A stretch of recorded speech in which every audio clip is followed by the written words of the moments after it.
What is the crack, everyone? It's Nathan here, aka the Rambling Kern and head instructor of Kern School of Combat.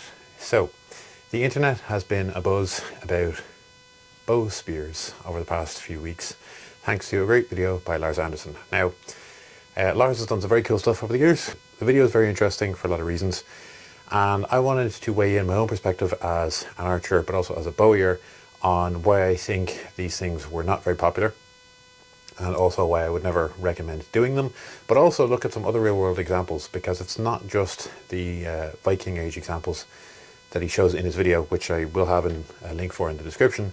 We do have two variations of the same idea from Japan, and there's probably other variations from around the world as well, but those are the ones I wanted to touch on because those are the ones I know about.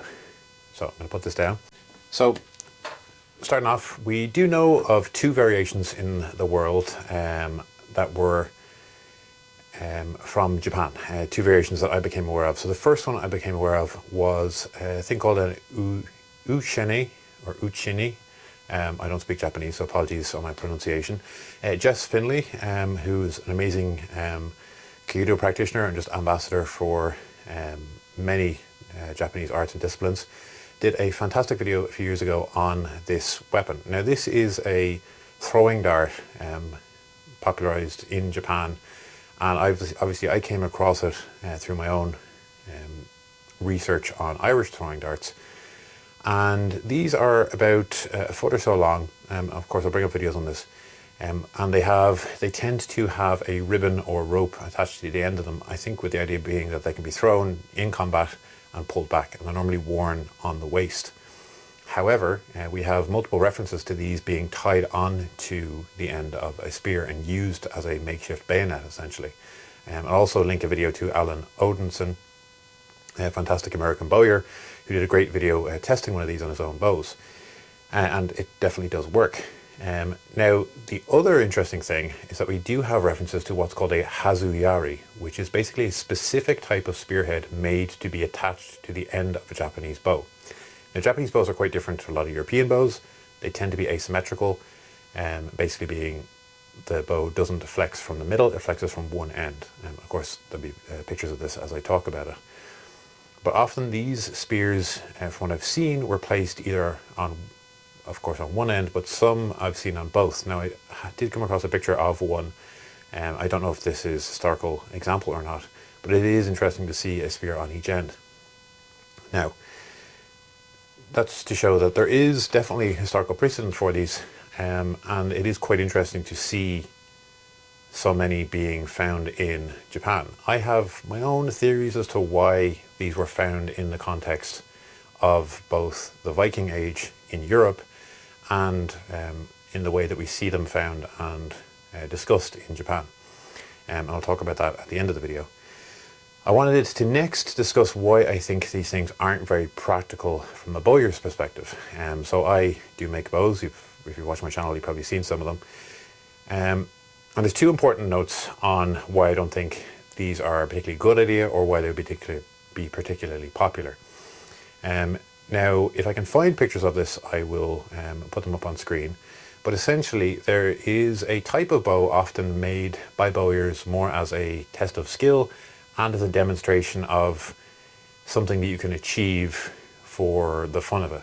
And it's called a turtle bow, which is basically the exact reverse of a bow. So when you make a bow, often it's thicker in the middle and tapers out to the tips. So we understand this concept. I'll use this skewer here. Now, with a skewer, it gets thinner at the tip, so obviously it'll flex easier on the taper. If we reverse that, it means the heavier tip is going to move slower through the air. Now, a well-made turtle bow will do the exact opposite of what a well-made bow does, and it will actually make an arrow go as slow as possible, sometimes even slower than you can physically throw an arrow. And like I said, this is often just done as a point of skill for most bowyers. Now, how does this tie into the bow spear? Well, if we add weight to the end of our bow, it will actually slow the speed of the arrow down, because the tips are where the final amount of force comes from. So the heavier they are, generally, the slower the arrow. So not particularly good for a weapon where we want the projectile to be moving fast, to put something on it that will slow it down. Now, obviously, these are in many cases to be used as a last-ditch weapon.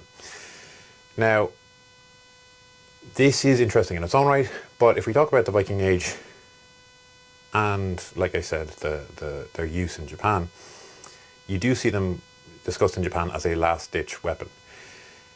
Now, the reason why I said, in my mind, there might be similarities to their use in Japan and Europe at that time is because in Japan it was very common for siege defense and basically kind of mobile walls to be used on battlefields with which archers would hide behind. Not very similar to the Viking Age, obviously, but if we discuss ship combat, where you're essentially in a static position until the last moments where you can be right on top of each other, it is similar in some ways where you might be using a projectile weapon and then suddenly someone is right on top of you and now you've got to swap to using a hand-to-hand weapon very quickly for defense.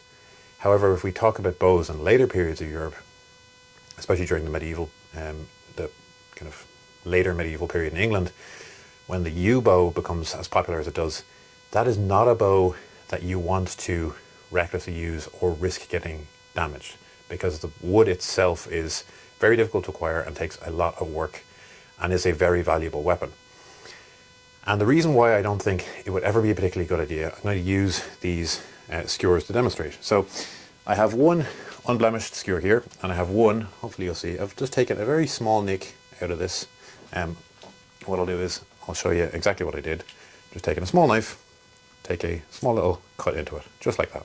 So little cut, as if someone had hacked at it with a blade. Now, if we look at the undamaged one, this will bend quite well, as you can see, before anything starts to go wrong. And these are bamboo skewers, so they do bend quite well. And you see bend, bend, bend, bend, bend. No real issue. And we're getting quite an excessive bend, and absolutely fine. Okay, keeps a bit of set, but you know, it's a skewer. Now, if we take exact same skewer, exact same dimensions, and we go bend, bend, bend, bend, bend, and this has had a slight cut to the center, and there we go. Basically bent out to the same level, and the bow, the wood will splinter apart and split. That, if that was a bow, that is now a completely useless bow that needs to be thrown away. Maybe you could retiller it, but chances are it just has to be discarded. Bows do make good spears because what we're looking for is a piece of strong and flexible wood. So the characteristics we want from a bow do work for a spear for sure. But also, if we were to have a bow spear with our head already attached and this string was to get cut mid-combat, that in itself could potentially cause the bow to break because of that sudden release of force. That's why dry firing a bow, in other words shooting a bow without an arrow on the string, is so dangerous. So is this an interesting concept? For sure, it definitely is. Is this a cool concept for fantasy? Definitely. Practically, and from a bowyer's perspective, really not ideal. It has a lot of issues that would arise, especially with the added weight on the tips, and especially with the risk of the limbs being damaged and potentially catastrophic failures. Now, on the note of fantasy, as soon as I saw this topic being brought up again, it brought me back to a book I had as a child when I was looking at Lord of the Rings films, and especially the weapon and armor design of those films. And you do see amongst the elves of the Last Alliance, they do actually have bladed tips on the end of their spears. And they're really ornate and obviously made very, elvish. And I read somewhere in one of the books that I had that this was basically done as like a last-ditch tool as a weapon that they could use against orcs who got too close, and you could, cut with the end of your bow. So it's something that's been done in fantasy, in very popularized fantasy, and the way they did it, I think, is very elegant because you don't even really notice it unless you really pay attention to the tips of those bows, which is really, really cool. So definitely an interesting type of attachment to make for a bow. Like I said, it's not just Europe that we see these in. We have two variations in Japan. I'm going to link a video that discusses the Hazu Yari a bit more in depth, as well as a video from Jess Finley of her discussing the throwing dart, the ushini, as well as, of course, Alan Odenson's video on testing out the throwing dart in real time. So really, really interesting stuff. Great research by Lars. It's really cool to see the stuff come to light. Not something really I'd seen from the Viking Age.